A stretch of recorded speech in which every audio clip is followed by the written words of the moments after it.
Oi, pode entrar, a mesa é sua. Eu sou a Tarô e Oráculos e eu tô aqui nesse fundo preto, apareci antes da leitura, porque eu tenho um recado pra dar. Eu acabei de editar o vídeo que vai aparecer pra você agora. E eu sentei aqui hoje com a intenção de fazer a leitura sobre a origem galáctica, a origem cósmica, que foi uma sugestão do nosso querido Arthur. Só que eu senti que eu precisei fazer uma introdução sobre os trabalhadores da luz, né? Sobre os índigos, os cristais e o arco-íris. E essa introdução ficou extremamente longa, muito mais longa do que eu imaginava que seria. Então, eu vou dividir esse vídeo em duas partes. A primeira vai sair agora, vai sair hoje. E a segunda parte vai sair só amanhã, tá bom? Então esse era o aviso que eu tinha pra dar. Muito obrigada pela sua sugestão, Arthur. Um grande beijo pra você. E também esse vídeo vai ser um pouco longo, então pega aí o seu chá, a sua pipoca, alguma coisa assim, porque o vídeo de hoje tá bem longo. Tá bom? Espero que vocês gostem. E é isso, do mais, até lá. Tchau, tchau.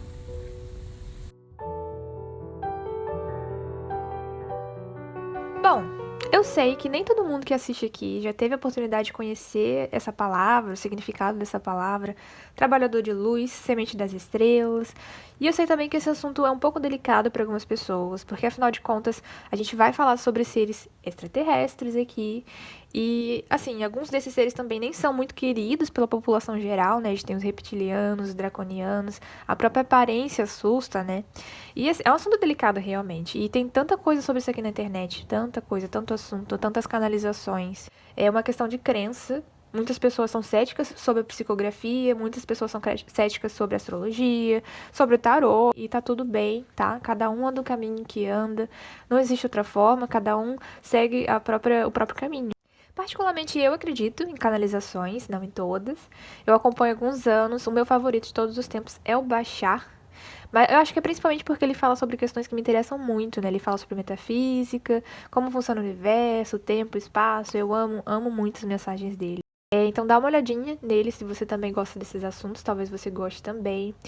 Eu sei que recentemente eu descobri um canal aqui no YouTube que pegou as mensagens dele só pra traduzir, sabe? Colocou legenda e posta as mensagens deles completas no YouTube com a legenda. Achei isso tão legal, tão muito bom, sabe? Se essa pessoa estiver assistindo aí por algum motivo, né? Acho muito difícil.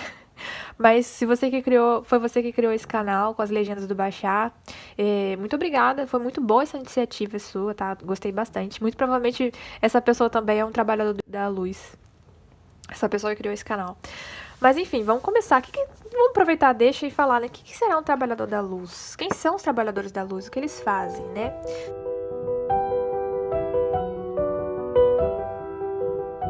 Muitas pessoas acreditam que os trabalhadores da luz, né, os índigos, os cristais e os arco-íris, são só crianças, né? A gente costuma falar muito sobre crianças cristais, arco-íris cristais, né? Mas o que será que são isso? O que será que são índigos cristais? Enfim, o que será que são, né? Bom, só para começar, né, existem índigos cristais e arco-íris de todas as idades, né, não são só crianças. Realmente, muitos índigos nasceram na década de 50, 60, 70, 80, muitos cristais nasceram ali nos anos 90, anos 2000, muitos mesmo, e muitos arco-íris estão nascendo agora, né, depois dos anos 2000 até agora, 2010 principalmente até agora, isso é verdade, mas a gente vai entender por que isso está acontecendo também, mas é importante a gente pensar que isso não é uma regra. Muitos índigos podem ter nascido nos anos 2000, muitos cristais nasceram nos anos 50. Isso realmente não é uma regra muito fixa, sabe? É muito severa, uma lei universal, sabe? A gente tem índigos e cristais de todas as idades. E outra coisa também é que os índigos e cristais e arco-íris não são apenas do nosso século ou do século passado, né? Essas almas, esses trabalhadores da luz, estão aqui na Terra há muito tempo, desde o início dos tempos da humanidade, eles vêm aqui, né? A diferença é que agora temos muitos deles aqui na Terra, muitos, né? Nos últimos séculos, desde o século XX até o XXI, nasceram muitos. E a gente sabe que isso é um reflexo da ascensão da Terra. A gente tem um verdadeiro exército aqui de trabalhadores de luz ultimamente, porque tem tanta coisa acontecendo tão rápido, né? A nossa expansão como humanidade, a nossa expansão como humano, a ascensão da Terra, né, foi acelerada no último século, né? E isso causou o avanço da tecnologia também. Bom, fica aí até uma questão para você, né? Foi o avanço da nossa tecnologia e da medicina que causou essa aceleração no nosso processo de expansão da consciência? Ou foi a expansão da consciência que causou esse avanço absurdo que a gente está vendo na tecnologia, que a gente está vivendo nas últimas décadas? Esse é o tipo de questão que tem a ver com as suas crenças pessoais, com o jeito que você vê o mundo e como você pratica a sua espiritualidade. Sobre os trabalhadores da luz, eles estão em todas as esferas, a esfera das artes, a esfera do mundo espiritual, da psicologia, da filosofia, da ciência, e por aí vai. Eles trabalham juntos, tá? Eles sempre vêm, assim, algumas vezes em décadas diferentes. Muitas vezes um cristal é filho de índigo, um arco-íris é filho de um cristal, ou então um cristal é filho de um arco-íris, pode acontecer também. E, na verdade, eles trabalham juntos, são uma equipe, né? Cada um com seu papel e cada um com sua influência no trabalho um do outro, sabe? Uma forte influência. Eles realmente trabalham como equipe aqui na Terra. Um trabalhador da luz é uma alma que já viveu uma realidade em que a sociedade vivia em harmonia. Um trabalhador da luz conhece o que significa a existência de uma civilização quando ela vive em paz, em igualdade, em prosperidade, porque ela já viveu em uma, sabe? Um trabalhador de luz vivia lá. Vivia em civilizações em que o amor era uma lei principal, sabe? Um trabalhador da luz sabe o que é viver amando ao próximo, sem julgamentos, e sabe como é ser amado incondicionalmente também. Então essas almas vêm aqui para a Terra munidos dessa experiência de uma capacidade de amar ao próximo, sabe? E a missão principal de todo trabalhador de luz é levar o amor na Terra, é ajudar com a ascensão na Terra, sabe? Isso não significa que os trabalhadores da luz não erram, que são seres angelicais, até porque, para vir aqui na Terra, a gente precisa passar por um processo de esquecimento, né? É o chamado véu do esquecimento. Assim, quanto maior a vibração da origem desse trabalhador de luz, maior, mais forte, mais pesado tem que ser esse véu do esquecimento para que ele possa suportar viver aqui na Terra, né? Vibracionalmente falando, né? Pra gente estar aqui ancorado na Terra, a gente tem que estar vibrando igual à Terra. Se a gente vibrar alto demais, a gente não fica aqui, a gente desencarna. Se a gente vibrar denso demais também, a gente desencarna do mesmo jeito. Então tem que ser uma frequência certa, sabe? Uma frequência que tem uma harmonia, tem a mesma vibração corrente aqui na Terra, sabe? Então é por isso que os trabalhadores de luz passam por esse véu do esquecimento, que nada mais é do que esse véu é um reajuste da frequência vibracional da alma, sabe? Os trabalhadores que vêm de esferas superiores, esferas elevadas, precisam densificar a própria vibração, ou então eles simplesmente não conseguem sobreviver aqui. Mas como saber se você é um trabalhador da luz, ou se seus filhos são trabalhadores da luz, se seus filhos são índigos, ou cristais, ou arco-íris? Não é só pela data de nascimento, porque muitas pessoas nascem nessas datas e não são trabalhadores da luz.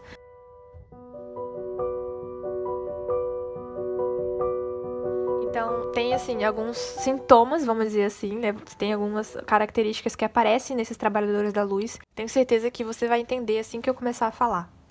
Bom, a primeira característica do trabalhador de luz que ele sente aqui na Terra é uma sensação de sentir falta de casa.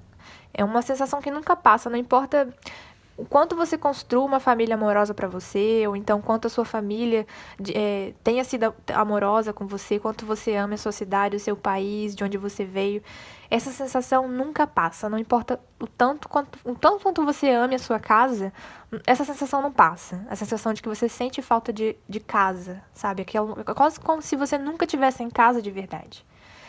O segundo sintoma é uma sensação de não pertencimento. É quase como se você não se encaixasse muito bem na sociedade. É quase como se você olha em volta, você vê as pessoas, você vê o que elas desejam, o que elas falam, quem elas são, o que elas gostam. E você não consegue se identificar 100% com aquilo, sabe? Você se sente um estranho.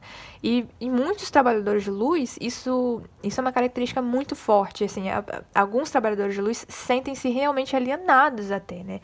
Como se o mundo não tivesse lugar para eles. Porque eles se sentem, assim, muito diferentes. A terceira sensação muito comum é uma sensação de ter uma missão, né? É uma coisa que vem, assim, desde criança, muitas vezes. Você já sente uma certa cobrança, não é bem uma cobrança, mas alguma coisa te diz lá dentro de você, sabe? A sua intuição te diz que você tem uma missão, tem alguma coisa muito importante que você precisa fazer aqui na Terra. Você não consegue lembrar o que é, e isso também é uma forma de tortura, porque você sabe que você tem uma missão, você sabe que tem alguma coisa muito importante para fazer, mas você não consegue se lembrar o que é exatamente, né? E muitas vezes a gente passa a vida toda com essa sensação. O quarto sintoma, na verdade, é uma sensação de que você esqueceu de algo muito importante. Isso também nossa, eu tenho até uma música sobre isso, né? Não é minha música, eu não tenho música nenhuma. Mas você já assistiu Anastácia? Eu acho que não é da Disney esse filme, mas é uma animação também, igual aos filmes da Disney. E eu assisti quando eu era criança, né? Tem uma música nesse filme, Anastácia, que é Uma Vez em Dezembro, Once Upon a December.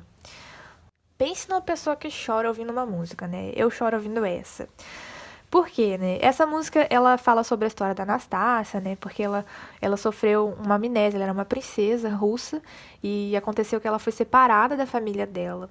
E ela sofreu amnésia porque ela sofreu um acidente, né? Ela bateu a cabeça e ela esqueceu de quem ela era, esqueceu da casa dela, esqueceu que ela era princesa.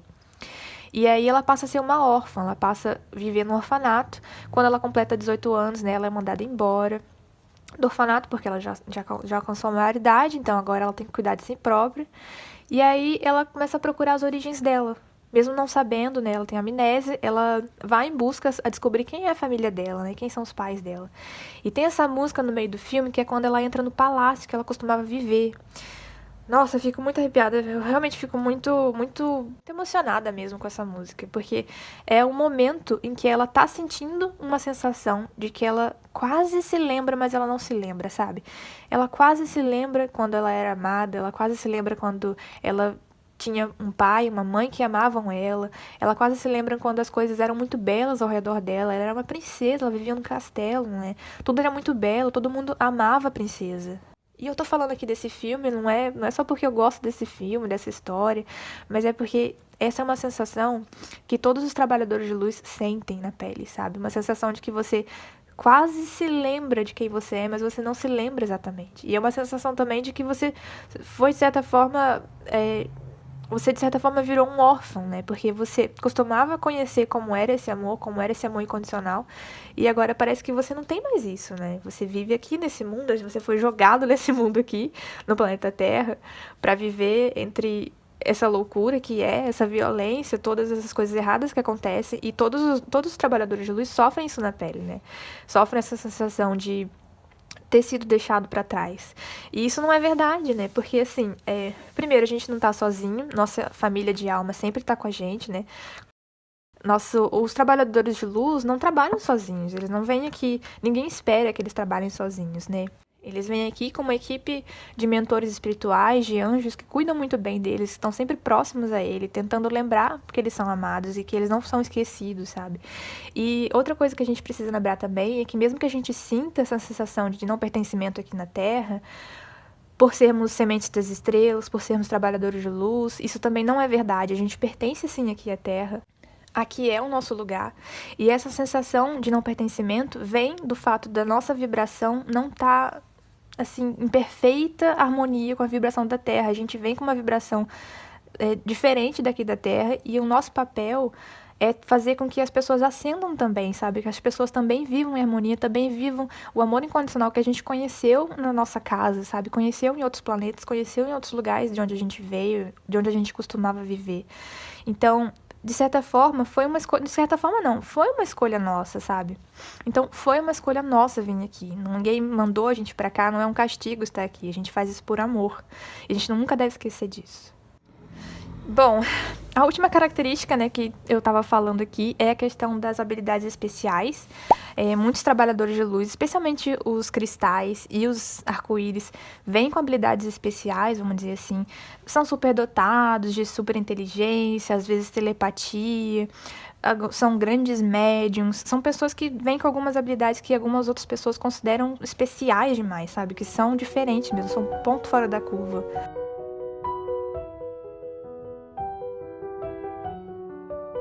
Então vamos para nossa leitura agora, né? A leitura de hoje vai ser um pouquinho diferente porque eu não vou dar a opção dos montinhos para você escolher, porque eu vou lê-los ao mesmo tempo. Eu vou tirando todas as cartas ao mesmo tempo, dos 3 montinhos ao mesmo tempo, né? Isso é até bom porque assim também você ouve os outros montinhos para você não apenas identificar com a sua característica, né? Mas, assim, poder identificar seus filhos também, as pessoas que você admira, e que você já desconfia que possam ser trabalhadores da luz também, né? Bom, existem esses 3 tipos de trabalhadores da luz, que é o índigo, o cristal e o arco-íris. O que significa que a gente está colocando todas essas almas ao longo de toda a história da humanidade, né, em 3 caixinhas, O que significa que, claro, a gente vai perder muitos detalhes, a gente vai perder muita da complexidade da história desses trabalhadores de luz.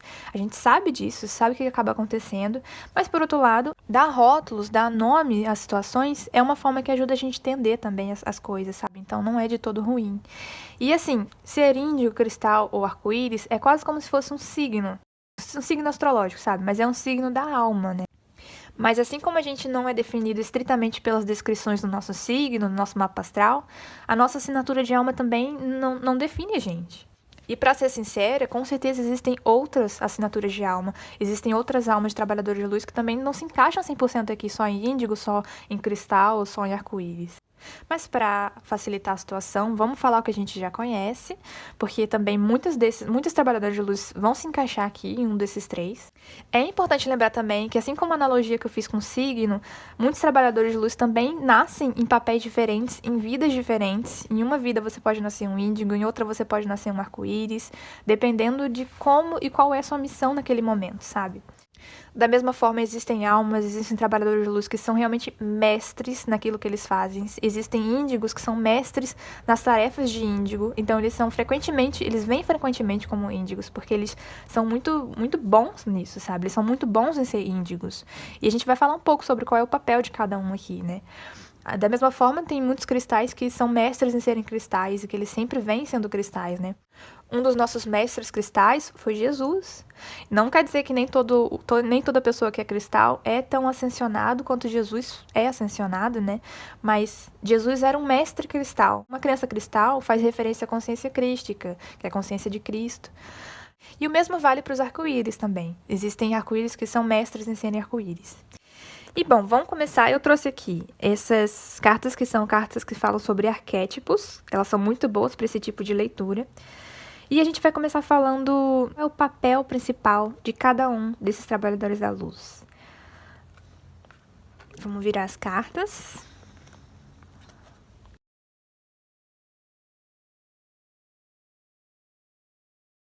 Para os índigos, a gente tem aqui a carta Destroyer, o Destruidor. Para os cristais, a gente tem a Ponte, The Bridge.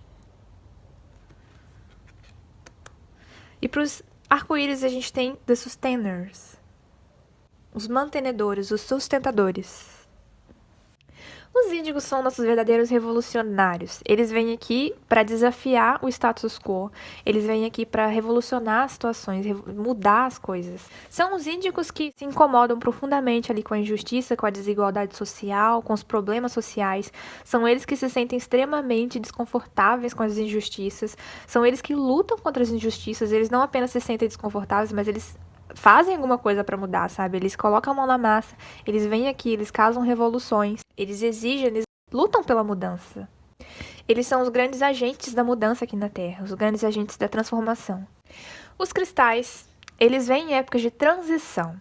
Eles vêm logo em seguida ali uma grande revolução, em que os índigos participaram ativamente, deram seu sangue e sua vida muitas vezes por essas revoluções. Os cristais vêm em épocas de transição, em épocas em que a gente não sabe definir como que vai estar a situação, como que vai estar a sociedade depois dessa revolução. São épocas muito confusas, são épocas muito difíceis, em que a humanidade geralmente está muito perdida, não sabe o que fazer, não sabe quem é, não sabe para onde vai, porque acabou de passar por um baque muito grande, né? E isso aqui se encaixa bem nas datas, como eu estava falando, né? Os índigos, muitas ondas e ondas de índigos vieram nos anos 50, 60, logo depois da Segunda Guerra Mundial, sabe? Num mundo pós-guerra, em um mundo que estava precisando de grandes mudanças em relação a como, o jeito que tratava as suas pessoas, o jeito que tratava as suas mulheres, o jeito que tratava as pessoas negras. E nosso mundo ainda precisa de muita mudança. E é por isso que a gente tem muitos índigos aqui, porque eles são muito necessários. Eles são os verdadeiros guerreiros da luz. Os cristais, eles têm uma dificuldade um pouco maior em relação a conflito. Os cristais são muito sensíveis, então geralmente eles não têm muito jeito para conflito, eles choram nos conflitos, sabe? Eles começam a chorar, são pessoas muito sensíveis, os cristais. E eles vêm em épocas de transição, como eu falei, por isso que tem aqui o arquétipo da ponte. Os cristais vieram em ondas nos anos 90 e 2000, justamente na época em que a gente estava se adaptando à ascensão da tecnologia, à invenção da internet, dos computadores. Vieram numa época em que as crianças ainda não cresciam com o celular na mão, né? Não era uma coisa assim tão normal quanto é hoje em dia, foi uma época de transição. Essas crianças, elas precisaram entender esse mundo que não era nem como ele era antigamente e nem é como ele era hoje, sabe? É uma época de intensa transição. Os arco-íris, eles estão sendo representados aqui pelos sustentadores, porque eles vêm em épocas de paz. Eles vêm em épocas em que as coisas já se estabeleceram, já estão um pouco mais harmoniosas, já estão um pouco mais calmas, vamos dizer assim. Não está nem no meio de uma revolução e nem numa época de transição que as pessoas não sabem realmente o que vai acontecer e como é que vai se estabelecer as coisas. São épocas que são mais firmes, assim, um chão um pouco mais firme para eles pisarem. Os arco-íris são almas extremamente sensíveis também. É uma sensibilidade diferente aqui dos cristais, mas de qualquer forma os arco-íris, eles não têm quase nenhum jeito para revolução e quase nenhum jeito assim para aguentar uma pressão. São pessoas inocentes, almas inocentes realmente, que estão extremamente acostumadas a viver em esferas mais elevadas e quando eles chegam aqui, eles têm um mínimo de, sabe, um mínimo de estrutura, tá? Feita pelos tanto os trabalhadores aqui índigos quanto pelos cristais. Essa estrutura é feita por esses dois aqui para que os arco-íris possam aparecer, sabe? Para almas mais elevadas possam aparecer. E esse processo aqui que eu acabei de descrever acontece em ciclos. Acontecem as revoluções, acontecem os períodos de transição e essas novas almas mais elevadas chegam. Aí acontece uma revolução, acontece um período de transição e mais almas elevadas chegam. E assim progride a humanidade.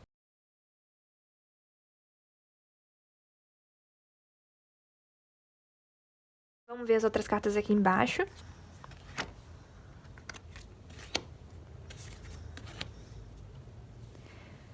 Essas cartas vêm para descrever o espaço mental dos índigos, cristais e arco-íris. Para os índigos, a gente tem o deserto, que é uma carta que fala sobre épocas de escassez, épocas de dificuldade. Então, os índigos são osso duro de roer. São almas que são almas guerreiras, almas que estão acostumadas, que estão preparadas para aguentar baques, estão preparadas para aguentar humilhações, períodos em que todo mundo vira as costas para você. São almas guerreiras, almas fortes, corajosas, que estão preparadas, já tiveram um treinamento, sabe? Tem resistência e resiliência para suportar certos baques que os cristais e os arco-íris não suportariam. Então, eles estão representados aqui pelo fator do deserto, porque eles atravessam desertos. Já os cristais, eles estão representados aqui pelo Empty Room, o quarto vazio. Por quê? Por que essa carta tá aqui? Eu não sei se você já teve, particularmente na sua história de vida, já sofreu algum tipo de crise existencial, alguma época em que você não entendia a sua própria identidade, não sabia quem você era, o que você gostava.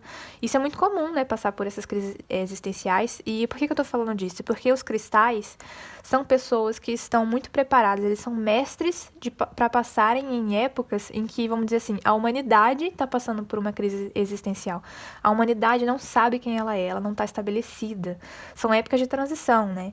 A humanidade fica perdida, ela não sabe quem ela não tem identidade, ela não está estabelecida, não tem uma unanimidade, não tem uma identidade. E os cristais são almas que elas estão preparadas para lidar com esses assuntos. Lidar com momentos em que as incertezas são muito grandes. E para aguentar esse período de incerteza, os cristais eles estão sempre em conexão com a espiritualidade. Porque é através dela, do contato com o meu interior, do contato com o divino, que eles se lembram de quem eles realmente são, sabe? Então a grande missão de todo cristal é relembrar quem eles realmente são. E geralmente são eles que têm as características assim mais telepáticas, intuitivas, mediúnicas, eles têm essa conexão com o mundo espiritual muito grande, então eles não têm muita certeza sobre se eles estão aqui na Terra ou se eles estão lá no mundo espiritual. É sempre uma transição, realmente. Já os arco-íris, eles estão representados aqui pela vila, porque a mentalidade de um arco-íris nunca é nele próprio, nunca é no mundo espiritual, nem no mundo anterior, e também nem muito pelas revoluções também. A mentalidade de um arco-íris é pelo bem da comunidade, vamos dizer assim, né? Depois de uma revolução e depois de estabelecida ali uma conexão com si próprio, com a identidade, não só a própria identidade, mas a identidade de uma nação, de um mundo, né, globalizado, como é o que a gente está passando agora. A gente está passando por um momento de estabelecimento de uma identidade global, né? Quem somos nós como humanidade, como seres humanos? É essa grande transição que a gente está passando no momento agora, e não é nada fácil, é por isso que tem tantos de nós aqui. Mas eu tô me desviando do assunto, vamos voltar a falar do arco-íris. O arco-íris, ele não vive sem a comunidade dele, ele não vive sozinho, ele jamais aguenta o isolamento que um índigo e que um cristal aguentaria.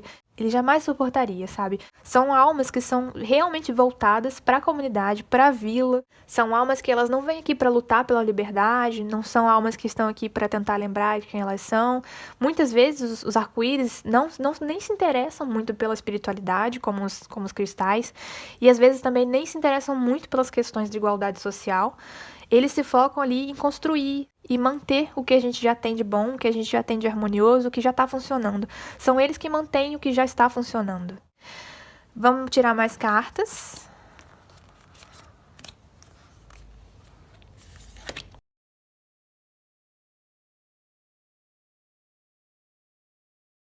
Então a gente chegou aqui nas cartas que falam especificamente do arquétipo, que se aplica especialmente a cada um. O arquétipo do índigo é o escolhido.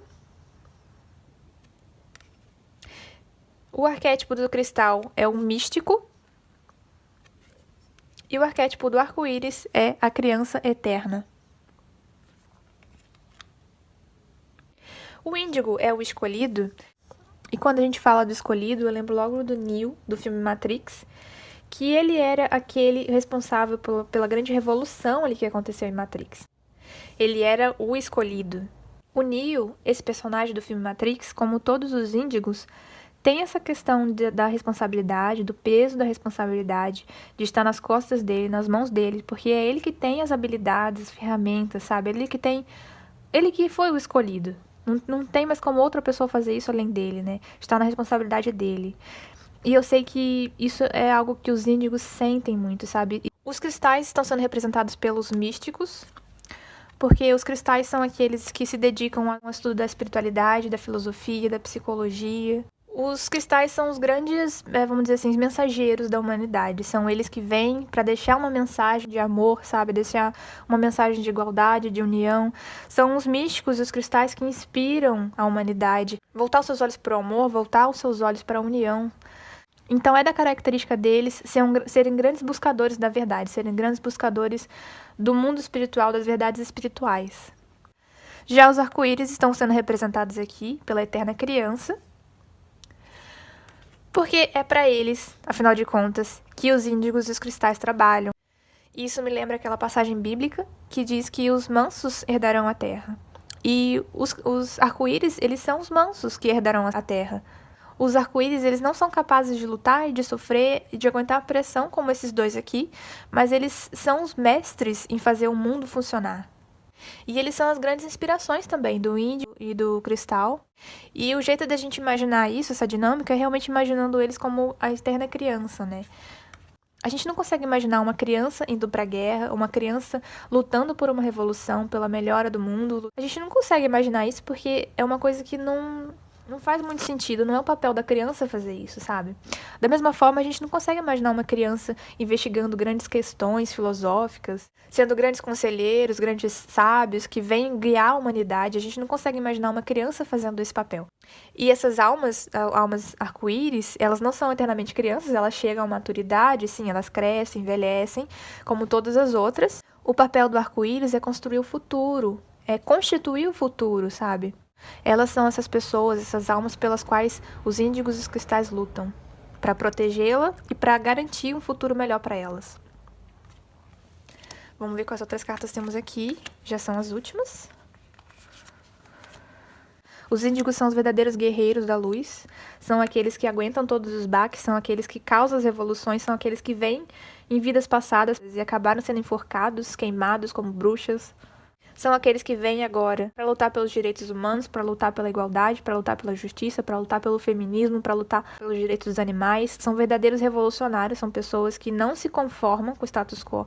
Pelo contrário, eles desprezam o sistema, desprezam o status quo.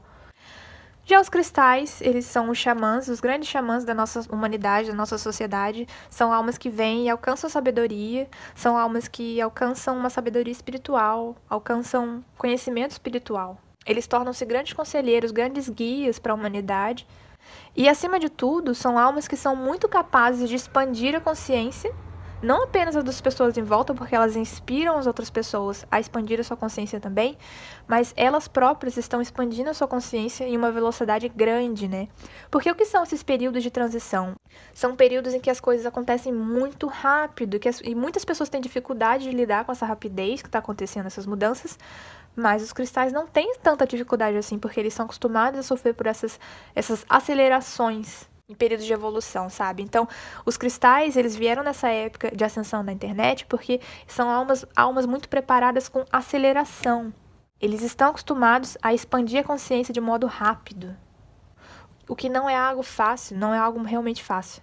Esse processo sempre tem que ser aos pouquinhos, sempre tem que ser com muito cuidado, porque a nossa alma sofre com a expansão da consciência, nosso corpo sofre com a expansão da consciência. Então, nada mais justo do que termos também almas preparadas para lidar com essas transições, almas preparadas para lidar com essas situações em que as coisas acontecem muito rápido e, como consequência, essa expansão da consciência acontece de forma mais acelerada, sabe? Cristais, eles têm uma sensação de estarem vivendo 20 vidas em uma mesma vida, 20 vidas em uma vida só, porque realmente eles estão, tá? É uma época de expansão da consciência.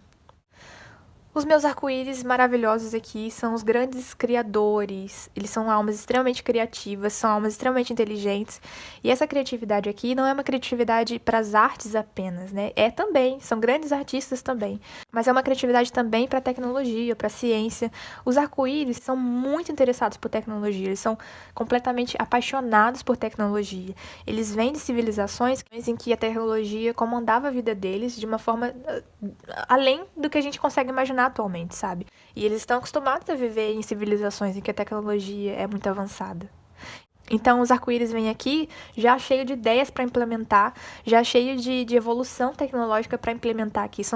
Muitos arco-íris estão chegando agora, porque nos próximos anos vai acontecer uma outra revolução da tecnologia. Já está acontecendo na nossa frente, na verdade, a gente não está percebendo, né? Alguns cristais estão sentindo essa mudança no ar, né? Porque é o papel deles, detectar esses momentos de transição.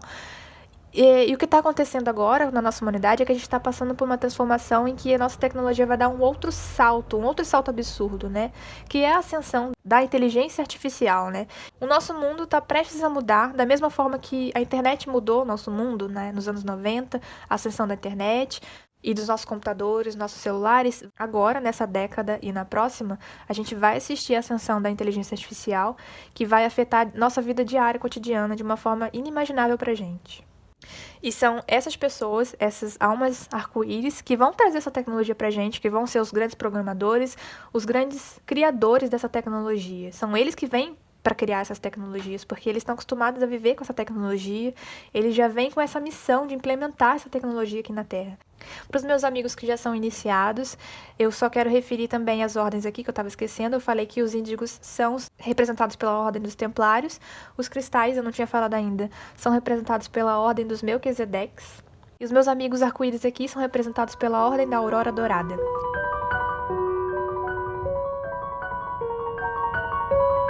E a reflexão que eu queria deixar pra gente aqui hoje é que muitos de nós, trabalhadores da luz, a gente trabalha com questões que a gente geralmente precisa integrar e aprender dentro de nós mesmos, né? Ou seja, a gente luta para implementar no mundo aquilo que a gente está implementando nós mesmos. Não acha engraçado isso? Que os aspectos pelos quais eles lutam em vida são os mesmos que eles precisam integrar e trabalhar dentro de si mesmos?